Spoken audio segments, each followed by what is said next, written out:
All right, folks, ready for today's deep dive? We're tackling something super important for any UPSC aspirant out there. Absolutely. Gender budgeting in India. Yeah. It's a hot topic for both mains and prelims. Oh, yeah. And today we're really going to dissect the latest gender budget statement for 2025-26. Sounds good. To break it down simply, Yeah. think of it like making a budget for your own household. Okay. You allocate funds based on each family member's needs. Right? Right? Well, gender budgeting is similar. I see. It makes sure resources are distributed fairly Mm-hmm. and recognizes that everyone has unique needs. Makes sense. And what's really remarkable this year? What's that? The gender budget got a huge boost. Oh, wow. It's a record-breaking Rs 4.49 lakh crore. That's significant. Exactly. It's not just about throwing money at the problem, though. Right. It might show a real shift in political will. Interesting. Maybe because more and more women-led movements are speaking out for economic justice. That's a great point. It's not just the numbers themselves. It's about what they represent in this bigger picture of social change. For sure. Now, you mentioned this being India's largest ever gender budget. Yes. But where does India actually stand globally when it comes to gender equality? Well, despite this progress, India is still at 129th out of 146 countries. Oh, wow. That's according to the 2024 Gender Gap Report. Huh, that's a pretty big difference. Yeah, it raises some important questions Like what? about how effective these policies really are once they're actually put into practice. I see. So, are they actually making a difference on the ground? Exactly. And for those prepping for mains, this contrast between policy and outcomes is a potential goldmine. Ooh, good point for the UPSC folks. Yes, definitely essay question material. So we have this huge budget on one hand, but a lagging global ranking on the other. That's right. Definitely something UPSC could ask about. Oh, yeah. But before we dive into the gender budget statement itself, Okay. can you just break down what we mean by gender budgeting in India? Of course. It basically means we allocate resources. Mm-hmm. With an understanding of how different genders experience things differently. So, taking their specific needs into account. Exactly. It's Yeah. about making policies gender sensitive, Makes sense. considering the unique needs and challenges that women face. Can you give us an example? Sure, think about schemes like Mission Shakti, Okay. which focuses on women's safety and empowerment, Got it. through sub-schemes like Sambal and Samarthya. Those are prime examples of what we're talking about then. Absolutely. And they're important for your exam preparation, too. True. You know what this reminds me of? What?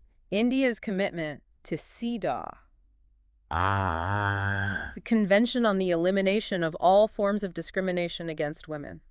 Important stuff. Can you talk a little bit about how CEDAW connects to all of this? Absolutely. So India ratified CEDAW way back in 1993. Okay.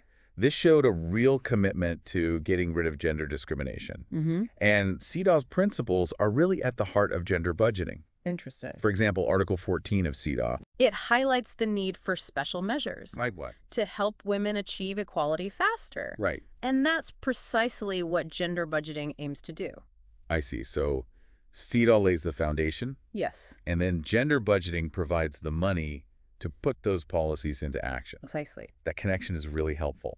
Now let's get into the details of this massive Rs 4.49 lakh crore. All right. We know the gender budget statement has 3 parts. Right. Could you walk us through what each part focuses on? Sure. Part A, that's all the schemes with a 100% allocation just for women. Wow. So directly focused on women's empowerment. Exactly. Then there's Part B, Okay. which includes schemes where at least 30% of the funds are set aside for women's needs. So it's recognizing that gender matters in a lot of different areas. Yes, not just those exclusively targeting women. Got it. What about the last one? Part C. Yeah. This is where we collect gender disaggregated data, Interesting. basically breaking down the data by gender. Oh, I see. It's super important Why is that? because we can use it for future analysis Mhm. and even adjust policies Right. to make sure we're allocating resources effectively. That makes a lot of sense. Yeah. Having a whole section dedicated to data collection Yeah, really shows how important it is to make policies based on evidence, not just guesswork. absolutely. But, as I was going through the statement, Yeah. I noticed something a bit odd. Mm-hmm. Take the PMAG scheme, Okay. which is all about helping women own homes. Right. It's listed under Part A, Mm-hmm. meaning it should be 100% for women, Right. but the actual data shows that only 23% of the houses were given to women. Huh. That is strange. So what's going on there? That's a very sharp observation. It shows us a major challenge with gender budgeting. What's that? It's the gap between what's written down and what actually happens. Like the difference between the plan and reality. Exactly. While the goal of PMIG is great, Yeah. things on the ground often fall short. Why do you think that is? It could be a lot of things. Like what? Deeply ingrained social norms that discourage women from owning property, I see. or maybe bureaucratic hurdles in the application process. Oh, right. So it's not just about having the money. Yes, Zach. It's about making sure it's being used the right way. Exactly. We need to make sure those funds are actually getting to the women they're intended for. So we have this huge amount of money, Rs 4.49 lakh crore, A lot of money. dedicated to these gender-responsive initiatives. Yeah. But we're also seeing these discrepancies Mm-hmm. and challenges in turning that money into real results. This brings us to a crucial question. What's that? How do we actually close that gap between policy and implementation? That's the million-dollar question. I think our listeners would love to hear your thoughts on that. Well, let's get into it then. It's not enough to just allocate funds. We really need to make sure they're being used effectively. Right, to actually create change. Like, imagine building a house. Okay. You need a strong foundation, a good structure, Yeah. and those finishing touches. To make it livable. Exactly. For it to be functional and last. So for effective gender budgeting, Yeah. we need a multifaceted approach. We do. So what are some of those foundational elements that need work in India? We already talked about the gap between allocation and implementation. What other roadblocks do we need to think about? A big one is the lack of clarity Okay. and consistency in how we allocate funds. So like, how do we even decide which schemes count as gender sensitive? Yeah, sometimes it's not even clear. And that can lead to inconsistencies in how the money is allocated. Exactly. And if you can't track the spending accurately, it's really hard to see the real impact these initiatives are having. It's like trying to navigate a maze without a map. Yeah, exactly. So we need more transparency Okay. and some standardized way of defining and classifying these schemes. To make sure everyone's on the same page. Right. Another issue is that the funds are concentrated in just a few ministries. So while those ministries are super important, Yes, they're vital. relying too much on them limits the scope It does. of what gender budgeting can achieve. Absolutely.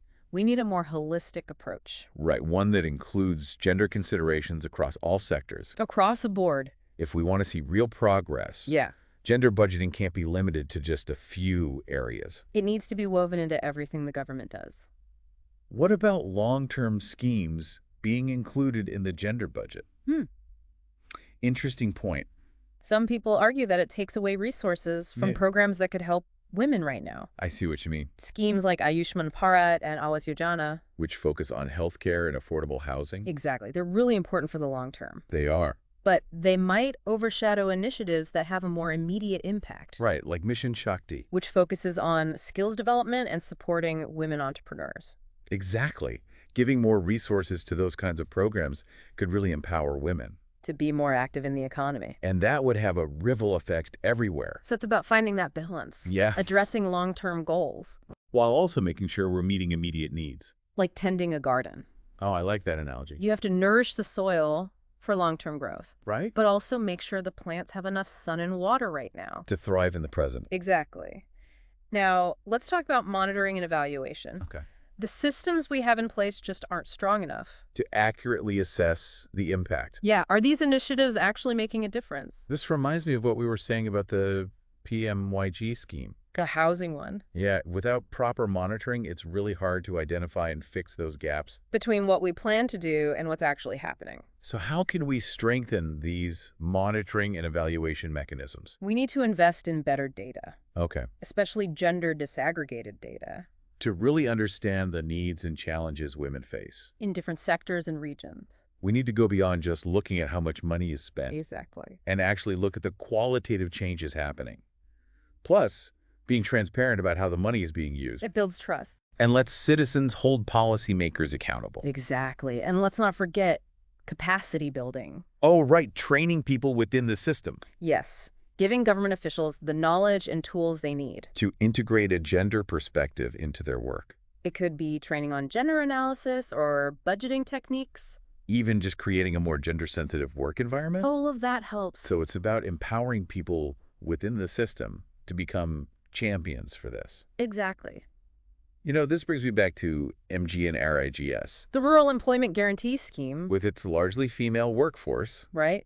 it seems to be underreported in Part B of the gender budget statement. That's interesting. What's the reason for that? It's a good example of how complex this can be. Okay. MG and RGS is so important for women's livelihoods. It is. But it's often seen as just a rural development scheme. So it's not accurately reflected in the gender budget statement. Not really. Which just shows that we need a more nuanced understanding We do. of how these different schemes actually affect women's lives. It's not just about checking boxes. It's about truly grasping the nuances of each program. And its role in women's empowerment. You know, this whole conversation is so helpful. I'm glad. Not just for understanding gender budgeting, but also for anyone prepping for the UPSC exam. Absolutely. All these complexities, the challenges, and potential solutions we talked about, they're perfect for essay questions. And policy analysis. In the mains exam. For sure. And I'd encourage all the UPSC aspirants out there to go beyond just memorizing facts and figures. Right. Don't just try to learn everything. Dig deeper into these issues. Think critically about different viewpoints. And develop your own informed opinions. That's what will set you apart. Both on the exam and in your careers. It's about really understanding the issues. Yes. So we've talked a lot about the challenges. We have. But I want to end on a positive note. Okay, sounds good. What are some solutions, some glimmers of hope? Yeah, what positive trends are you seeing in gender budgeting in India? I think there are definitely reasons to be optimistic. I like to hear that. For one, we're seeing more and more people becoming aware of gender budgeting. That's great. Not just the government, Yeah. but civil society organizations and regular citizens, too. So more people are paying attention. Exactly. And that's leading to more scrutiny Okay. of policies and budgets. People are demanding more transparency. But accountability, it's not just about changes coming from the top down. Right. It's a movement. A bottom-up push for the government to be more responsive to gender issues. I love that. So are there any concrete examples of this happening? Oh, yeah, Tell me definitely. what. Several states have made huge progress Really? in making gender budgeting a core part of their governance. Can you give me an example? Odisha's been a real pioneer. Cool. What are they doing? They've integrated gender-responsive budgeting across lots of departments, Wow. and they even set up a dedicated cell For what? to monitor and evaluate the impact. Right. And their work has made a real difference. Like what? Better access to healthcare for women, education, economic opportunities. So it's actually working. It is. It shows that with effort and political will, Mm-hmm. we can make positive changes happen. That's inspiring. What about at the national level? Any positive signs there? Definitely. More and more ministries and departments are participating in gender budgeting. You talked about that earlier. Right. It's up to 49 now. So more people are on board. And recognizing how important it is. The government's also trying to improve reporting methods. Yeah, the gender budget statement is more detailed now. So we're moving toward more transparency and a more holistic approach. Slowly but surely. But we can't forget that gap between policy and implementation. We can. How do we close that and make sure these funds are actually making a difference for women? That's the key question, isn't it? We need better monitoring. Okay. Not just tracking how much money is spent, but actually looking at the real impact on women's lives. What would that look like?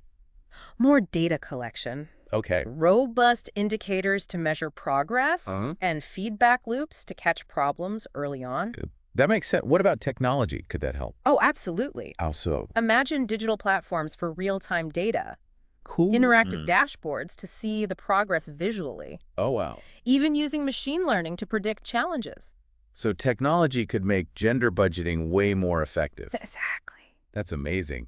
It sounds like we're on the verge of some really exciting changes. I think so. Do you have any final thoughts for our listeners? I do, especially for those who want to work in the Indian civil services. Okay, what's your message for them? Remember, gender budgeting isn't just about numbers. It's about people. It's about creating a fairer society for everyone. A society where everyone has an equal chance. Approach this work with empathy and curiosity. Yeah. Really try to understand the experiences of women in India. It's about listening to their stories. Exactly. Arm yourselves with knowledge and skills. And passion. Yes.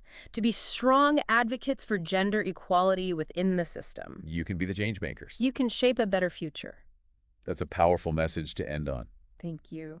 So as we wrap up this deep dive into gender budgeting in India, Yeah. I urge all our listeners to learn more about this. Read that gender budget statement Explore the initiatives we talked about. and think critically about the challenges and the opportunities. We can all be a part of making a difference. If you enjoyed this deep dive, please hit that like button and subscribe. For more discussions on topics that matter for the UPSC exam. Keep learning, keep questioning, and keep striving for a more just and empowered India. See you in our next deep dive.